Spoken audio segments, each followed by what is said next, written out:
Et nous sommes avec Maître Alata Amos pour parler de la violation de domicile. Je lui posais la question tout à l'heure de savoir est-ce que c'est la violation à domicile ou violation de domicile. Il me dit violation de domicile. Moi, je ne comprends pas trop. Quelle est la différence entre les deux? Parce que nous, on a l'habitude d'utiliser violation à domicile. Mais là, vous me dites que c'est violation de domicile. Merci beaucoup, madame. Le terme approprié, oui, c'est violation de domicile. D'accord. C'est-à-dire, on dit violation de domicile, pourquoi? Parce que le domicile étant le lieu où l'on se sent en sécurité, le lieu où l'homme se refuge pour contrecarrer les menaces du climat, ou alors pour protéger ses biens, protéger sa famille, ou alors conserver son intimité. Et la loi estime qu'il valait mieux protéger ce spectacle-là de sécurité de l'homme. Voilà pourquoi on dit le domicile est inviolable. Donc on dira plutôt violation de domicile, et non violation à domicile. À domicile, c'est comme si c'est une violence qui est faite à la maison. C'est-à-dire à domicile, ça s'est fait à la maison. Violation de domicile... C'est-à-dire, c'est comme quand quelqu'un vient vous agresser chez vous, c'est ça? Oui, oui, tout à fait. Par exemple? Oui, j'ai été agressé à domicile. Mais violation de domicile, c'est-à-dire le domicile ne peut pas être accessible à n'importe qui sans la volonté du propriétaire de ce domicile-là.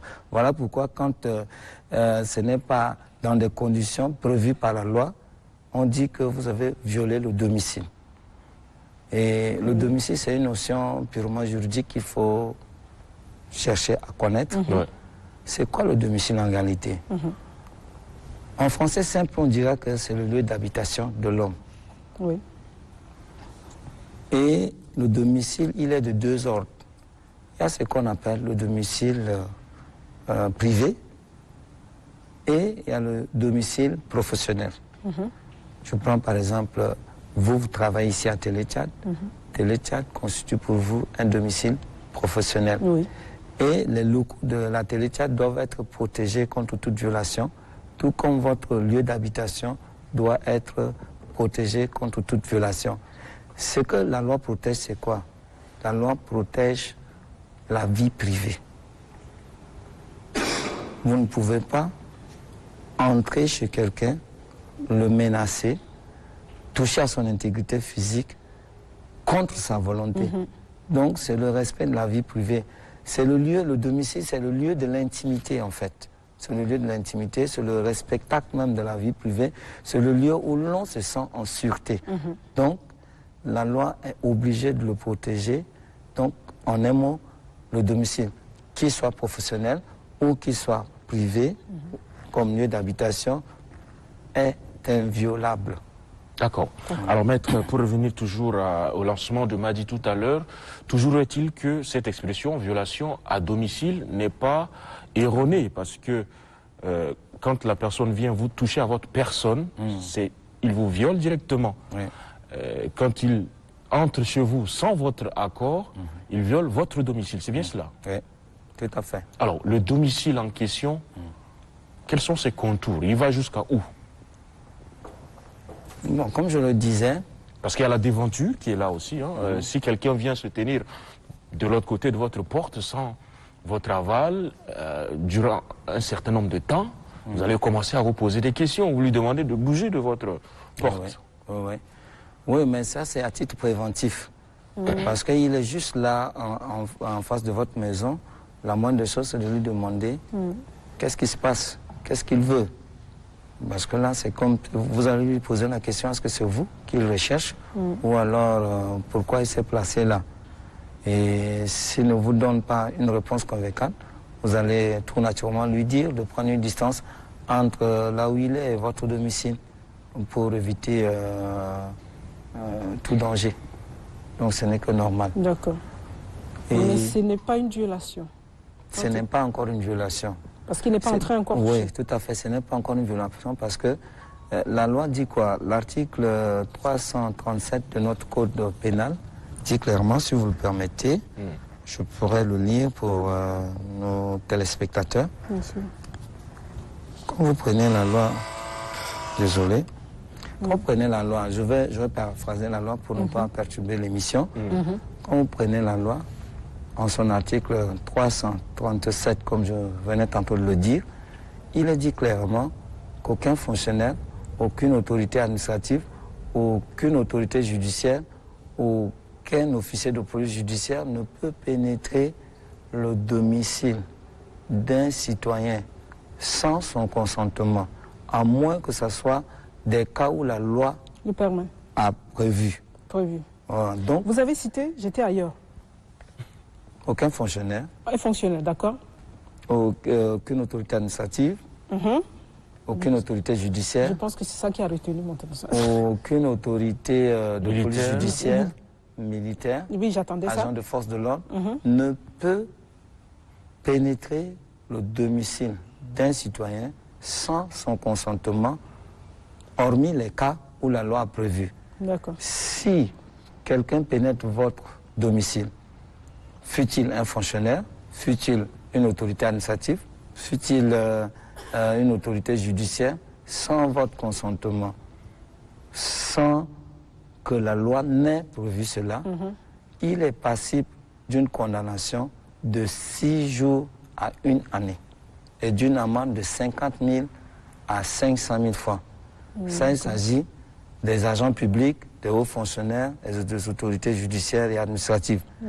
Maintenant, quand c'est un individu qui est ni fonctionnaire, ni autorité administrative, ni autorité judiciaire, un citoyen lambda comme moi, si je pénètre votre domicile sans votre aval, je serai également passible d'une condamnation de 6 jours d'emprisonnement jusqu'à 6 mois ferme et de 50 000 francs d'amende jusqu'à 500 000 francs d'amende ferme. Ça, c'est ce que la loi dit. Pourquoi on protège le domicile? On protège le domicile pour protéger également la vie privée. Parce qu'en réalité, comme je le disais tantôt, le domicile, c'est le lieu où on se sent en sécurité. Oui. C'est le lieu où on a son intimité. C'est le lieu où on garde ses biens les plus précieux. C'est le lieu où on garde sa famille. C'est le lieu où on se protège contre les intempéries. C'est le réceptacle de la vie privée en un mot. Et cette vie privée doit être protégée contre des agressions, contre des menaces. Et c'est là ce que la loi a prévu. Et tenez-vous bien, lorsque vous avez été victime d'une violation de domicile, la loi ne vous permet pas, vous simplement, de vous plaindre. Mais la loi va jusqu'au-delà et demande au ministère public, c'est-à-dire le représentant de la société, de poursuivre la personne qui est l'auteur de cette violation contre votre volonté.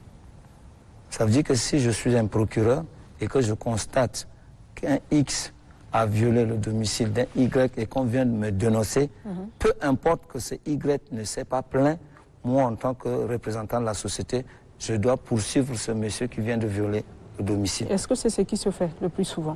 Bon, dans la pratique, on ne voit pas ça assez. On ne voit pas ça assez. Même il y a des gens qui, vous savez, nous sommes une société qui a plus d'analphabètes que de personnes instruites. Et le droit aujourd'hui est resté comme un domaine réservé des savants et non de tous citoyens. Lambda, il n'y a pas une grande dissémination du droit et devoir.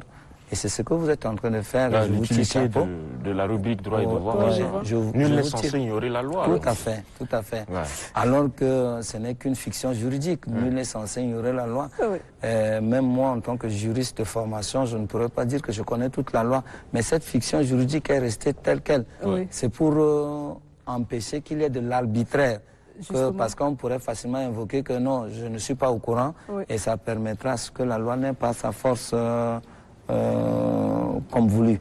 Maître, on va rester un peu dans ce cas. Quelles sont les plaintes que vous recevez le plus souvent de cas de violation de domicile? Bon, en général, c'est ce que j'étais en train de dire. C'est très rare qu'un citoyen tchadien se plaigne pour une question de violation de domicile.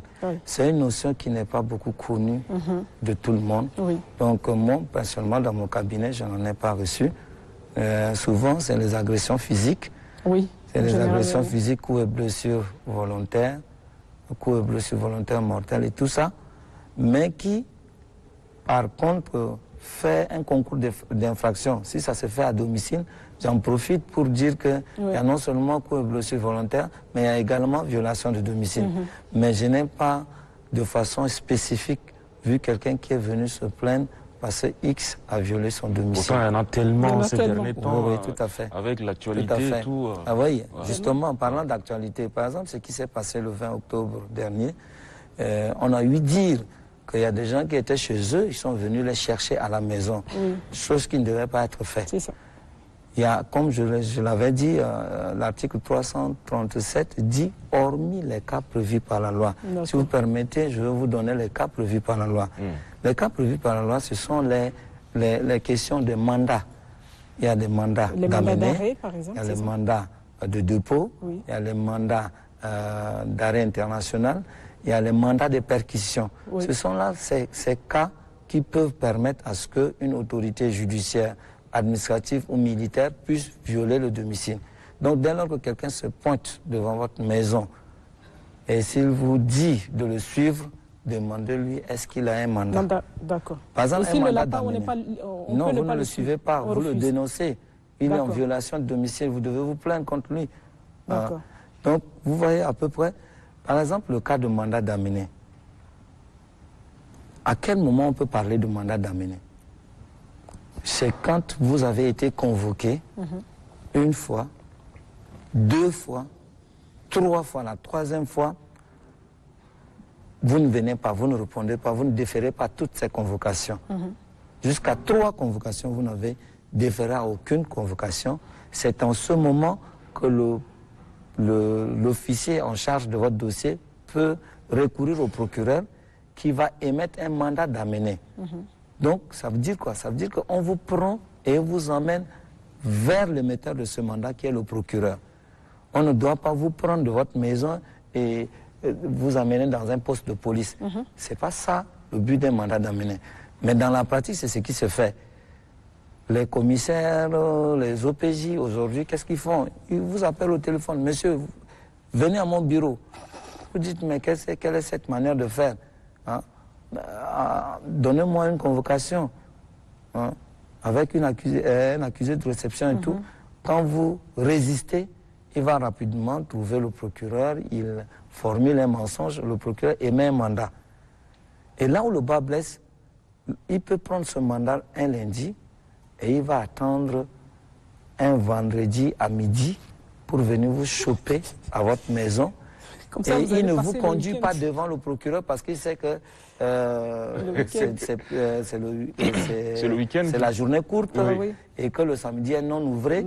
Il va vous garder. Vous chauffez un peu à l'intérieur. 2 jours. 2 jours. C'est ça, on parle d'une détention arbitraire. Et là, il va falloir que toute la population comprenne que le mandat d'amener, quand quelqu'un vient avec un mandat d'amener, regardez ce mandat-là et regardez le parquetier qui a signé, c'est-à-dire le procureur qui a signé ce mandat, et c'est devant ce procureur qu'on doit vous conduire. On ne doit pas vous conduire dans un local de la police pour vous garder dans un violon. C'est mandat d'amener et non mandat de déposer. À l'opposé du mandat de déposer, là, quand c'est un mandat de dépôt, c'est-à-dire on vous prend, on vous dépose dans une maison carcérale qui est la maison d'arrêt. Donc ce sont des notions... Mais déjà le terme mandat de dépôt, est-ce que c'est approprié? Parce qu'on ne dépose pas une personne quand... Bon, c'est des notions purement juridiques qui veut dire mandat de dépôt, c'est-à-dire on te mandate de prendre cette personne-là et de le déposer à la maison d'arrêt. Ah oui. C'est un peu ça. Comme une chose, en fait. Oui, c'est fou. C'est fou, mais c'est contre ton gré. Oui, c'est ça. Non, en fait, on ne peut pas renoncer à ça. Le mandat de dépôt intervient après une condamnation judiciaire. À supposer que vous ayez une affaire en justice et que vous ne vous êtes jamais présenté et que finalement on prononce une décision de condamnation par défaut à votre encontre, le juge qui rend sa décision décerne un mandat de dépôt. Donc, ce mandat permet à l'officier de police judiciaire de vous chercher où que vous soyez, de vous prendre et vous amener à la maison d'arrêt, en vous notifiant justement la condamnation. Merci beaucoup, maître. Merci d'être venu sur ce plateau. C'était maître Alata Amos qui nous a parlé de la violation de domicile.